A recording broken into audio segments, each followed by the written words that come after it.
So then how did you get to Around the Horn? Because it Yeah, wasn't a very long period of time. it wasn't. I think we knew, of course, Around the Horn was starting, and I say broadly because I know the Ride Home family were talking early on what could a spinoff to PTI look like, and we of course shared studio space with what became Bill Wolf, Brad Como, Susan Katz, Mark Hancock, and Aaron Solomon's production of Around the Horn with Max Kellerman.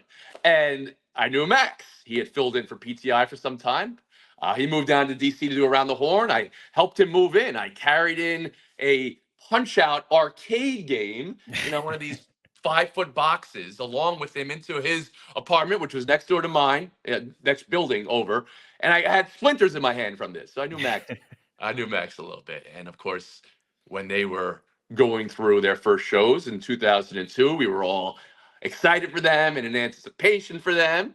And that first season of the show with Max, I think I filled in as a guest panelist 6 or 7 times through fluky things. Amazing that the show that became my heart was something that I kind of just dropped in when I think the first one was Kalishaw's fiber feed. Not that Kalishaw, I shouldn't say that. The fiber feed in Dallas. Tim had nothing to do Yeah, with yeah. but the plug basically broke, whatever. And they need somebody in a chair.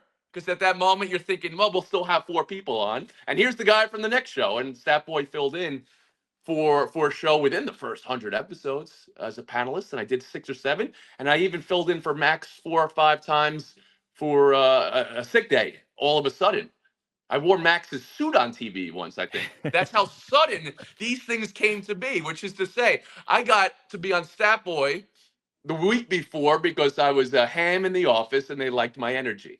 I got to be on Around the Horn as a fill-in panelist and a fill-in host because a sty came into somebody's eye or a fiber feed came out and I'm literally wearing someone else's clothes. Talk about imposter syndrome, right? Although me and Max have a similar cut of our jib.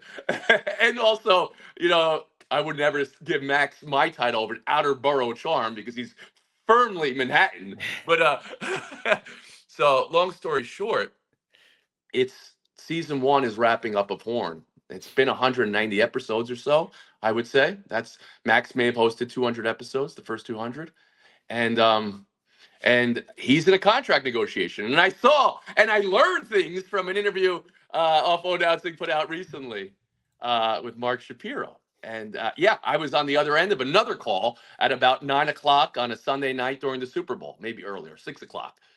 Can you fill in tomorrow? And it may not just be tomorrow, maybe a couple days this week. And that's the Super Bowl, Brandon. That's Janet Jackson and Justin Timberlake at halftime Super Bowl. That's uh, Tom Brady leading a last minute, win. So that's a huge day. I filled in that one day again for maybe the 8th time hosting Around the Horn. And then I did the next day and the next day, and that's how I got that job. Did you feel more pressure hosting that day after the Super Bowl than when you were filling in for Max when he was sick, just because like you knew there was the potential, or were you not even like looking No, at I the fact wasn't that taking potential. This is now my career. No, no. I felt pressure because that's how I felt the world at that moment. I think. yeah. I think I sweated through my suit, as I said. I remember, doing my little, prayer before I go on there. And I don't know why. Like, I'm not going to get hurt. But and YouTube did not even exist at that moment because it came out of that. So it wasn't like something I said was going to live forever. So I Yeah. shouldn't have been thinking like that. But I took myself, while I take myself in a certain unserious way in life, I still felt the weight of this is other people's jobs. I'm going to have PTI, but I got great advice early on from Rydom and Matt Kelleher, the producers of PTI.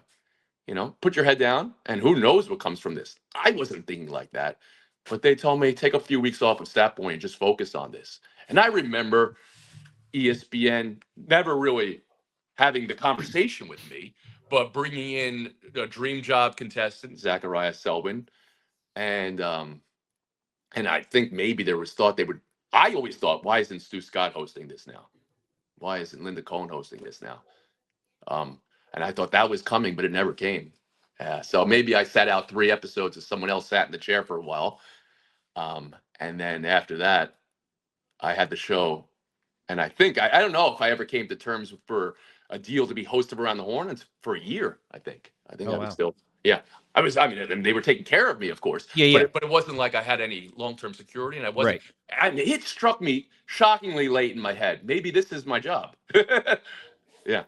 When did the nerves start to subside? Like Hmm. Yeah. when do you start to get comfortable in When that I position? lost these four things are true, it's the opening of the show. It's a great premise. These four things I know are true.